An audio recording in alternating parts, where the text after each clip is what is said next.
শিক্ষা এবং সংস্কৃতিকে ধ্বংস করেছিল। বলেন তো কি কি?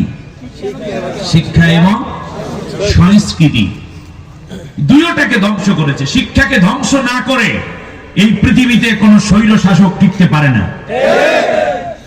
আপনি খেয়াল করুন, এই জন্য দীর্ঘ ক্ষমতা থাকার নেশায় তারা শিক্ষার্থীদের হাতে তুলে দিয়েছে অস্ত্র, হকিস্টিক, রড, এরপরে তাদের হাতে দিয়েছে রিভলভার, হাতে দিয়েছে মাদক, হাতে দিয়েছে টেন্ডারের কাগজ, হাতের মধ্যে দিয়েছে AK-47 রাইফেল।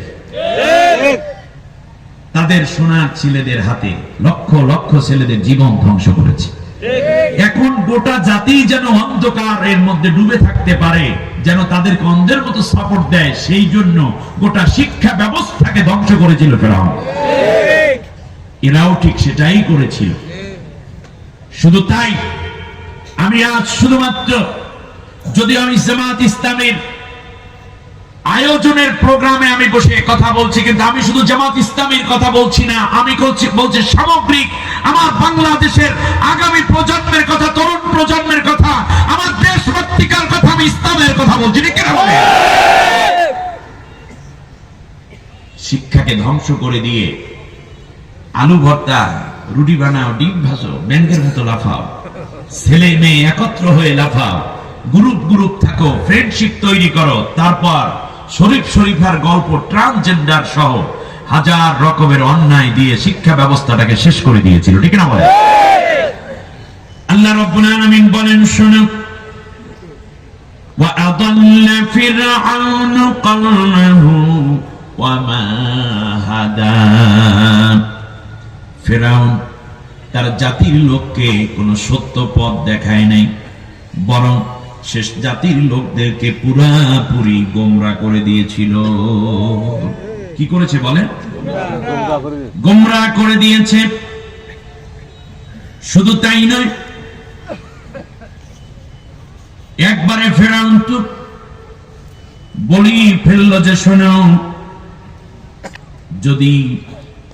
যদি তোমরা হেদায়েত চাও তাহলে কোনো চিন্তা নাই, মুসার কাছে যাওয়ার দরকার নাই, বরং আমি তোমাদেরকে হেদায়েতের পথ দেখাইয়া দেব। নাউজুবিল্লাহ।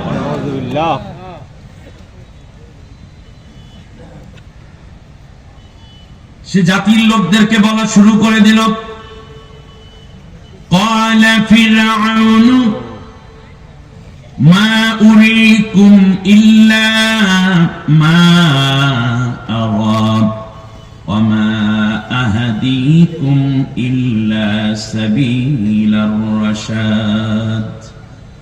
শোনো, আমার জাতির লোকেরা, ও মুসা তোমাদেরকে কিসের হেদায়েত দেবে? আসমানি কিতাব দিয়া। তাওরাতের মধ্যে হেদায়েত নাই, আমি নিজেই তোমাদেরকে হেদায়েত দেব এবং তোমাদেরকে একেবারে সত্য পথ দেখাই দেব। আলেম ওলামা লাগবে না, তার দিনদার দরকার নাই, নিজেই পথ দেখাইবে। ইসলাম তোমরা কিসের হেফাজত করবা? কি ইসলাম বলো? আমি এক ইসলাম নিয়ে আছি, এই ইসলাম মাইনা নাও। অন্য কথা বললে, সত্য ইসলামের কথা না বলে তার ইসলাম সে চালাইতে চাইছিল। ঠিক এটা বলে? এমনকি বলতে বলতে একটা ভালো কথা বলছিল, মনটা খোলজেটা খুশিতে ভরে গেছিল। বলছিল কি যে, আমি যদি ক্ষমতায় যাই, এই একেবারে শেষবারে যে পালাইয়া যাওয়ার এক ক্ষমতায় আসছে, এই সময় বলছিল যে, আমাকে যদি আপনার সমর্থন দেন, আমি ক্ষমতায় আসলে মদিনার সনদে দেশটা চালাবো। আমরা চিন্তা করলাম, যাক, কামেক্ষা রয়েছে, মদিনার সনদে দেশ চললে, আমরা যদি সংখ্যা গরিষ্ঠ মুসলিম কিন্তু বাংলাদেশে সংখ্যা লঘু হইল মুসলমান, এমন একটা অবস্থায় যখন পৌঁছে গেছে, একটা হাফ সাইডে বাসলাম, যাক, মদিনার সনদে সবার অধিকার প্রতিষ্ঠিত হবে।